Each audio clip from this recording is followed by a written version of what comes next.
Hey everyone, it's Miss Perry. I just wanted to reach out and let you know that I miss you and that I've been thinking of you. And if you have any questions or concerns or want to email me with a funny joke or a story, please do so and I will get back to you as soon as possible.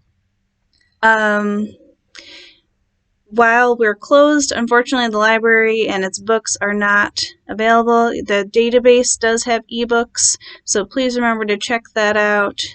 And see what's there. Along with that, though, I did want to offer a read aloud of a chapter each night. The book I chose today is Shadow House: The Gathering. It's actually the first in a series of 4 now.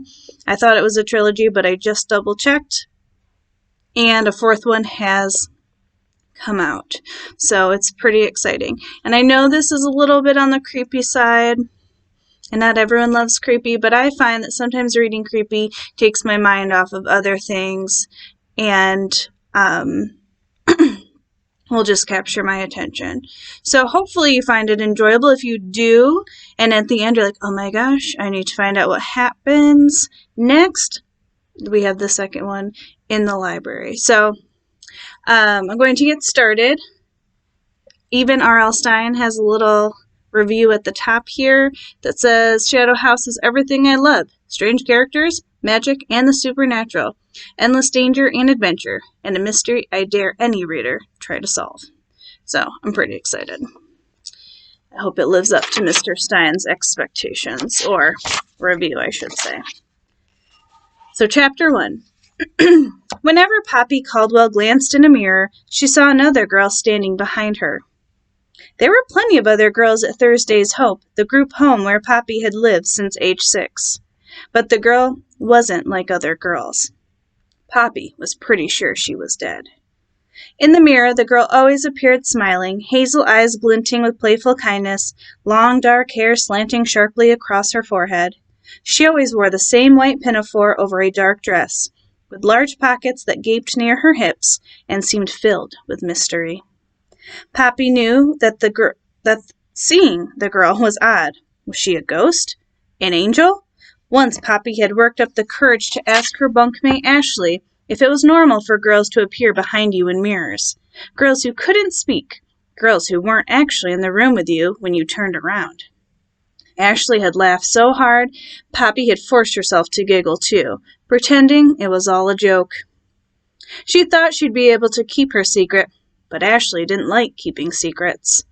Tales of Poppy's vision spread through the dormitory like smoke, and Poppy acquired an unfortunate nickname, Crazy Poppy. For a while she tried to argue, hoping that she could convince the others that the girl was real. It only made the teasing worse. Poppy started to believe that she actually was crazy. But whenever things got really bad, when the other girls of Thursday's Hope badgered her ruthlessly, the girl was Poppy's special comfort, a friend who made her less lonely, less afraid. Sometimes, when a mirror caught her eye, Poppy would find the girl peering back at her, and the girl would remove an item from one of the giant pockets of her smock and then hold it up as if to make Poppy smile. The next morning, Poppy would discover the item tucked under her pillow. The first time it had been a thin wire twisted into the shape of a finch. Then came pressed flowers, out-of-print comic strips, snipped from yellowed newspapers, a paintbrush with dried green paint at its tip. Old things, surprising things, strange things. At first, Poppy couldn't believe it was happening, but the objects were there, she could hold them in her hand, and that meant they were real. Unexplainable, but real. Poppy treasured these items, tucking them inside a book she'd hollowed out to keep them secret.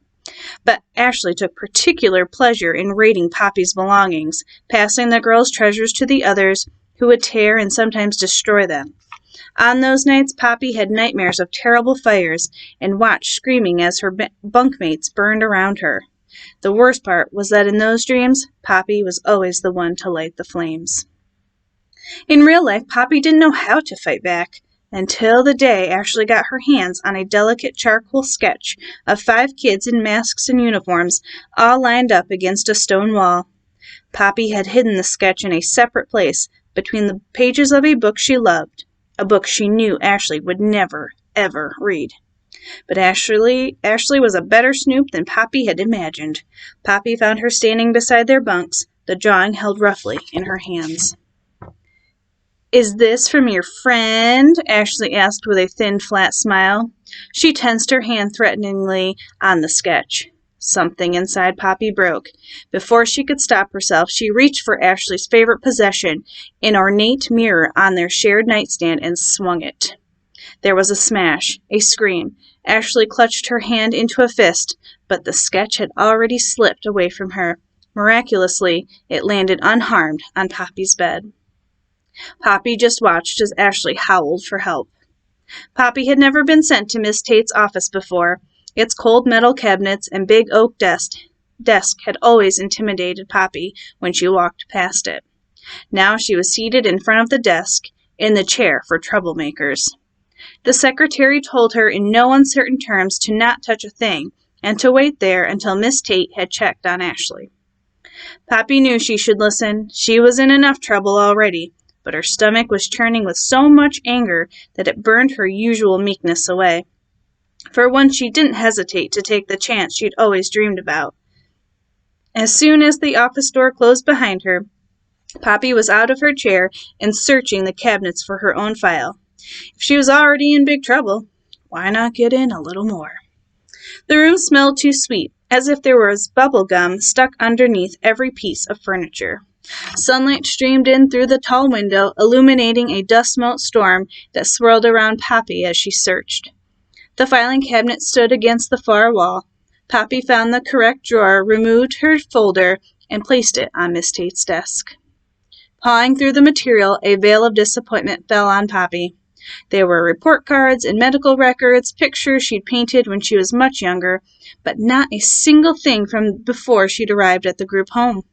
She'd wanted to find out about her parents, but as far as the file was concerned, her parents had never existed. Poppy had come from nowhere.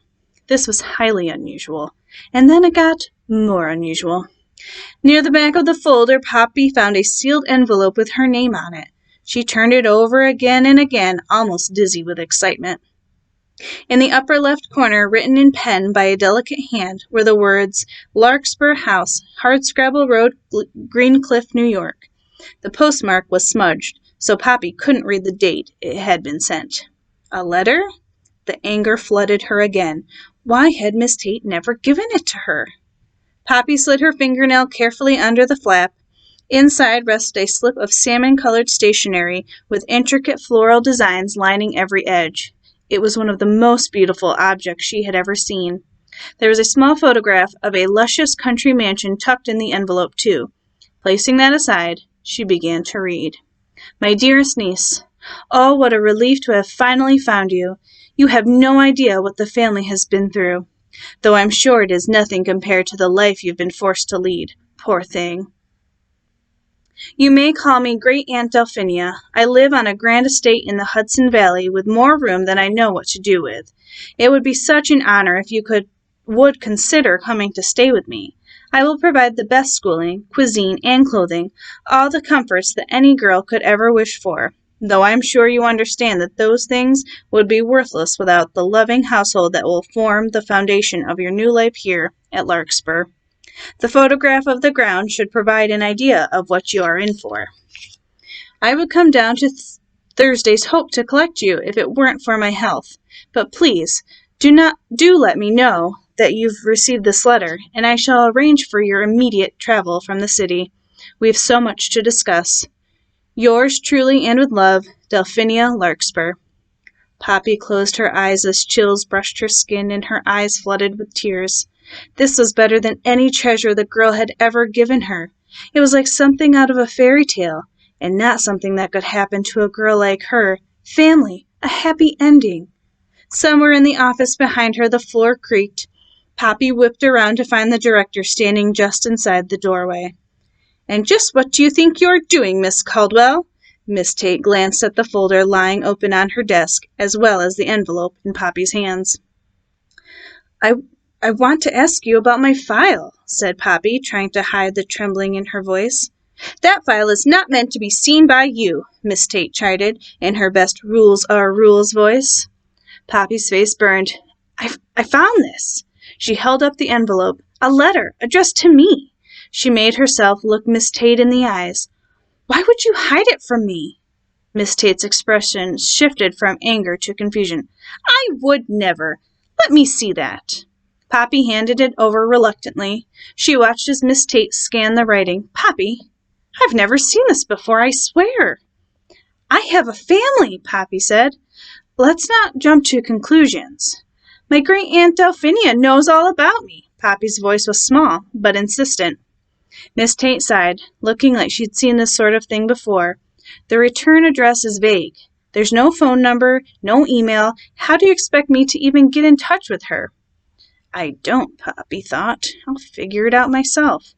At the look on Poppy's face, Miss Tate rounded the desk and sat down in front of her computer. Poppy watched, barely daring to breathe as the director searched the internet for evidence of this Larkspur house. I'm not getting much. Just a dozen or so real estate listings from all around the country, and I can't find a thing about a Delphinia Larkspur. Poppy's chest collapsed in on her. So that's it? I know the girls have not been kind to you lately, Miss Tate. Miss Tate leaned back in her chair and gave Poppy an apologetic look. I think you're going to have to accept that this was a joke. And in the meantime, you still have your actions to account for. What you did to Ashley is inexcusable. Poppy was still very much in trouble. Later that night, when Poppy approached the mirror over the sink in the bathroom, the girl was not there. This had never happened before. Only after Poppy had slipped beneath her sheets, watching the reflected glow of car headlights drift across the ceiling, listening to the wheezing of Ashley on the lower bunk, did she make the connection. Maybe now that I have the possibility of Larkspur House and Great-Aunt Delphinia, I don't need the girl anymore. Poppy couldn't have been more wrong. So that concludes the Chapter 1 of Shadow House The Gathering. Please check in tomorrow for Part 2. And again, if you have any questions or concerns, please email me. All right, have a good night.